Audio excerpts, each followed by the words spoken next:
Hi guys, it's Pete aka FM Insanity here.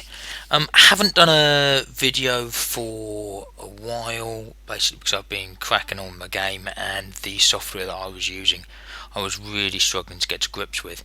I'm now using the OBS software, which I hope is going to be better and more reliable, so I hope to be able to record videos on a regular basis.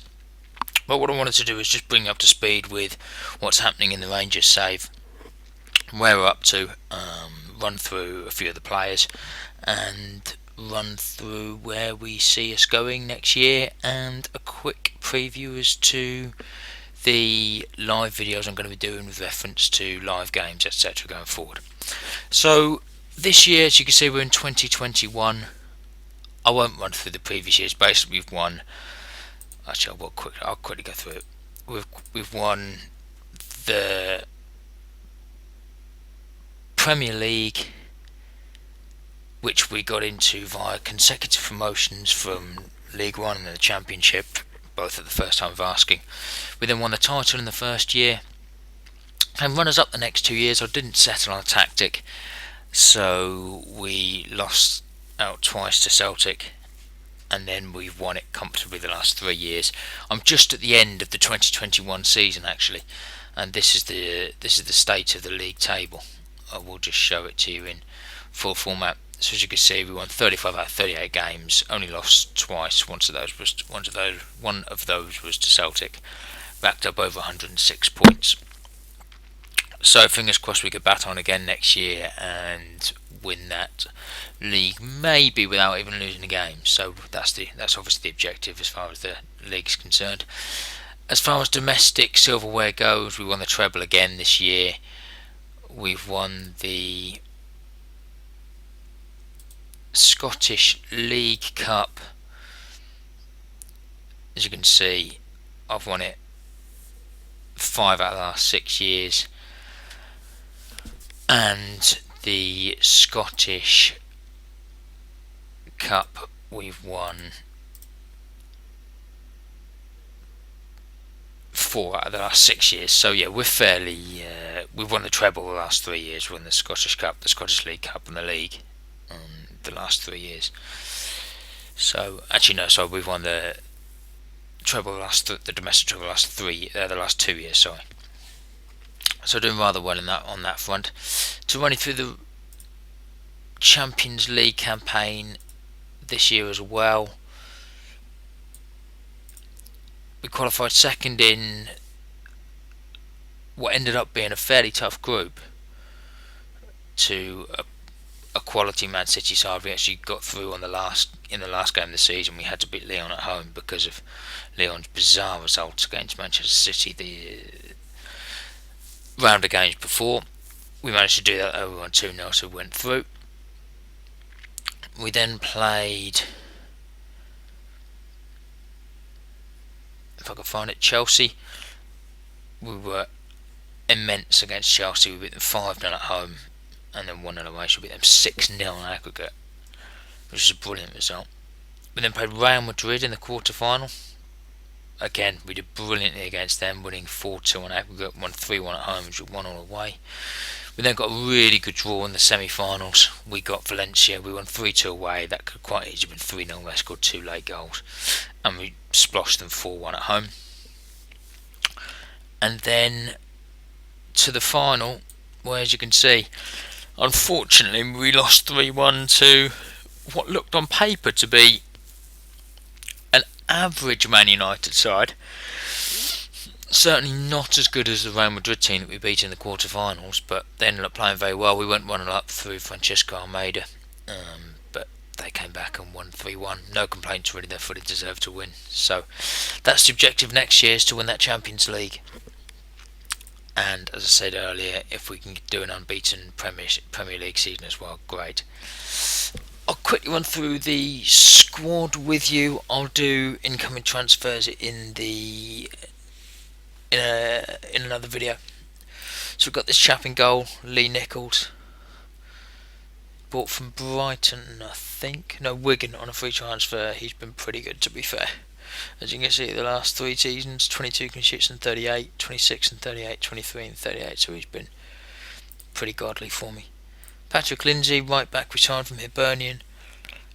Physically a beast, has had plenty of interest from large European clubs. I think I turned down a bid from Liverpool for him in the last transfer window. So he's the right back. I'm playing this chap at centre back, Ricardo Ferreira. Youngish lad, still at 23. Decent player. Tom Thorpe. Those of you who have played with lower league clubs may have loaned him before from Man United. Yeah, they ended up releasing him, I think. Yeah, they did, and he went to a few other places, and I ended up getting him for 575k.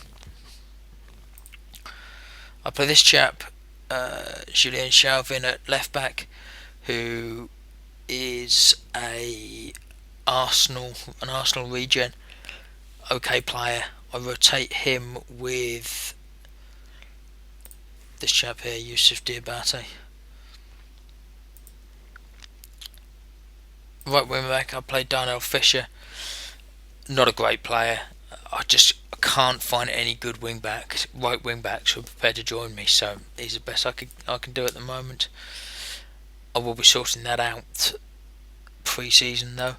Francesco Almeida is one of my good DMs. I've got 2 or 3. Christian Soivas is my left wing back. He's been a very good player for me, to be fair. I've got 3 attacking midfielders this is one of my shadow strikers. Steve Rica, good player. This is my trequartista, Alicia Varelli. And this is probably my best player, Schwarzenio. I won't run through the subs. If there's anyone here of interest, this chap usually gets a fair bit of game time. Abdullah Nouri, again another trequartista. This chap is a shadow striker that I got from West Ham for 10 million, scoring goals for England, 15-27 games. He gets a fair bit of game time. I'm going to buy this chap pre-season, Phil Flint from Arsenal. Great defensive midfielder. I loaned him this year, and I believe I can get him for 18.75 million. So I'm planning to buy him. This is a very good young lad, 18-year-old Francois Payard, who we've had since he was 16, and he's been playing a fair few games. But 27 games last year, 20 games this year. Hasn't scored that many goals, but trust me, he's a good player and a good prospect in the shadow striker role.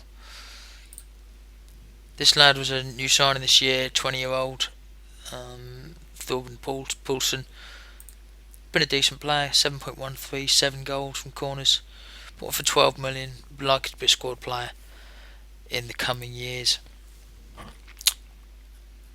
And this guy, Alex Apure, we bought him from Penarol for 1.4 million. Scouts picked him out, and he is going to be my new left back. He's improved drastically since we've had him.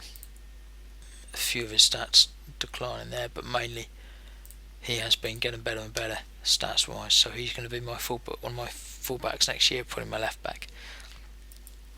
So that's the team. You've seen the performances in domestic competitions and Champions League. Formation wise, we're pretty much exactly the same as the Red Star. One thing I have changed is the deep line playmaker support I've put to an anchor man.